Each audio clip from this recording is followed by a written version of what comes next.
Learn Chess, Play Chess. In this video, we will introduce the chessboard used to play the game of chess. If you haven't already subscribed, subscribe now for more chess videos. The chessboard is a grid of squares that alternate between dark and light colors in a check or checker pattern. The checker pattern is used in multiple board games. This is why the chessboard is sometimes referred to as a checkerboard. The chessboard uses a grid of 8x8 squares which add up to a total of 64 squares. A horizontal row on the board is known as a rank. A vertical column on the board is known as a file. The chessboard uses coordinates to identify each of the 64 squares. In this view, the coordinates at the edge of the board are formatted in algebraic notation. Algebraic notation is the current standard to define the coordinates and recording moves in a chess game. The rank or horizontal row will be numbered 1 to 8. The file or vertical column will be lettered A to H. Let's start with the square in the lower left corner. This square is on the file with the letter A and the rank of number 1.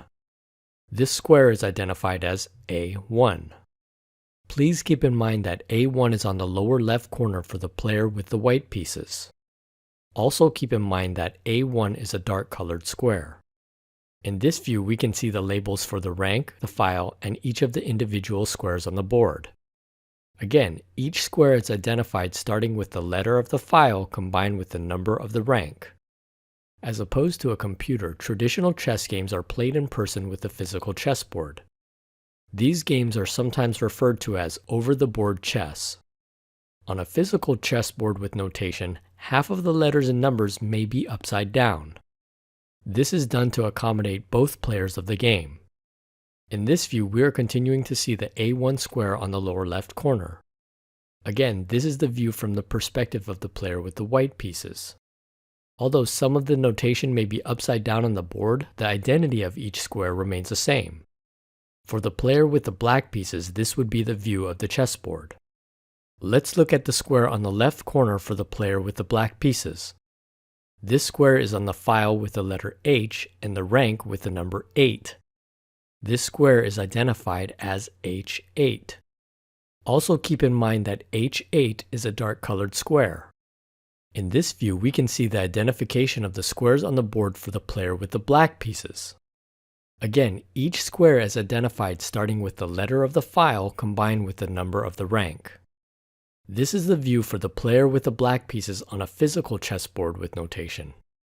Here are all the squares identified on the chessboard for the player with the black pieces. Although some of the notation may be upside down on the board, the identity for each square remains the same. Along with the coordinates of the individual squares, there are times when specific areas of the chessboard may be mentioned. We will begin our brief review of these areas starting with the king side.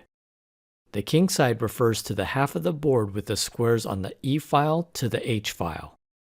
This side is named the king side because the initial position of the king for both players is on this side. The king side may also be referred to as the king flank. The queen side refers to the half of the board with the squares on the A file to the D file. This side is named the queen side because the initial position for the queen for both players is on this side. The queen side may also be referred to as the queen flank. The center of the chessboard is commonly mentioned when discussing positions of the chess pieces at the opening stage of the chess game. The center of the chessboard are the 4 squares in the center of the 8x8 grid. These squares are D5, E5, D4, and E4. Although not referred to as much as the center, this view includes the squares surrounding the center.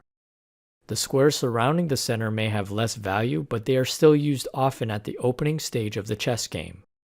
This view shows the area where the pieces are set at the start of the game. The white pieces are set on rank 1 and 2.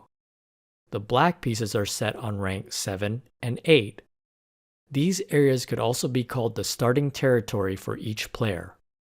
Another theory related to the areas of the board can be seen with the initial starting position of the pieces and the symmetry of the board.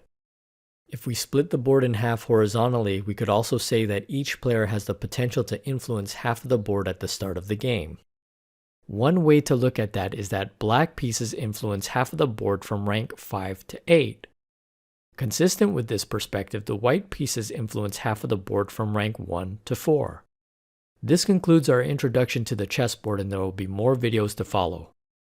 Thank you for watching. As I make new chess videos, I want to share them with you, so subscribe now. Also, comment, like, and check out some of the other content on our channel.